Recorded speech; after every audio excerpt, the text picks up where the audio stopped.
Ujjain university की इस student ने पीएम मोदी पर कर डाली पीएचडी, रिसर्च में शामिल किए छोटे बड़े फैसले। वैसे तो प्रधानमंत्री नरेंद्र मोदी के द्वारा किए जाने वाले कार्यों के लाखों प्रशंसक हैं, लेकिन इंदौर की रहने वाली एक स्टूडेंट ने विक्रम विश्वविद्यालय में 5 साल तक मेहनत करने के बाद प्रधानमंत्री नरेंद्र मोदी पर अपना शोध पूर्ण किया और दीक्षांत समारोह में उपाधि भी प्राप्त कर ली है। उसने अपने शोध में साल 2014 में मोदी के प्रथम बार प्रधानमंत्री बनने से लेकर 30 मई 2019 के दूसरे कार्यकाल की शपथ और वर्तमान समय तक लिए गए फैसले के विश्लेषण को बताया। शोधा स्टूडेंट अंकिता त्रिपाठी ने बताया कि कानपुर विश्वविद्यालय से स्नातकोत्तर की पढ़ाई करने के बाद से ही मैं चाहती थी कि मैं भारतीय जनता पार्टी के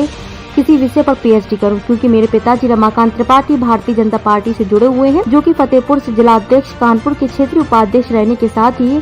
पिछले लोकसभा चुनाव में 5 जिलों के चुनाव संयोजक थे। इसलिए मैंने 5 साल पहले प्रधानमंत्री नरेंद्र मोदी पर पीएचडी की शुरुआत की थी। अंकिता त्रिपाठी बताती है कि विक्रम विश्वविद्यालय में डॉक्टर वीरेंद्र चावरे के मार्गदर्शन में मैंने यहाँ पीएचडी की है, जिसमें पॉलिटेक्निकल साइंस में head of department Deepika Gupta madam ने भी इस पीएचडी को करने में मेरी काफी सहायता की है। प्रधानमंत्री नरेंद्र मोदी के जन्म, राजनीतिक सफर, गुजरात में मुख्यमंत्री बनते ही पंच योजना पर कहां से लेकर हर बिंदु को शोध में प्रकाशित किया गया है, लेकिन प्रधानमंत्री बनते ही पहले शपथ ग्रहण में सार्क देश के नेताओं को आमंत्रित करना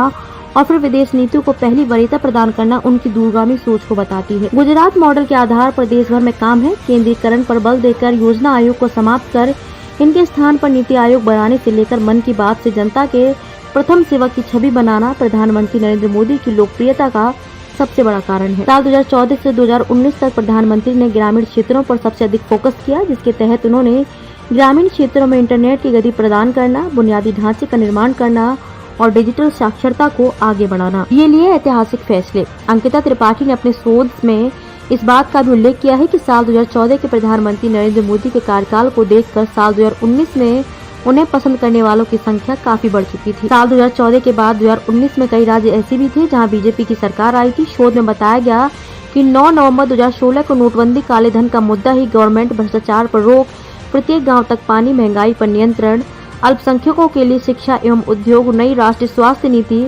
अस्पतालों का आधुनिकीकरण, गंगा के प्रदूषण को रोकने के लिए नमामि गंगे कार्यक्रम, पक्के घर बनाना, 3 तलाक और कोरोना टीका लगाने पर सभी से समान व्यवहार कर फैसलों के साथ ही 5 अगस्त 2019 को धारा 370 को हटाया गया और जम्मू कश्मीर को पुनर्गठित किया गया। उसके बाद कई साल से चले आ रहे अयोध्या में मंदिर निर्माण के विवाद को सुलझाकर मंदिर निर्माण को हरी झंडी दिखाई। प्रधानमंत्री ने 100 दिनों में भूटान, नेपाल और जापान की यात्राएं की। शोध में यह भी बताया गया कि नरेंद्र मोदी का अब तक का कार्यकाल अन्य प्रधानमंत्रियों से भिन्न रहा है।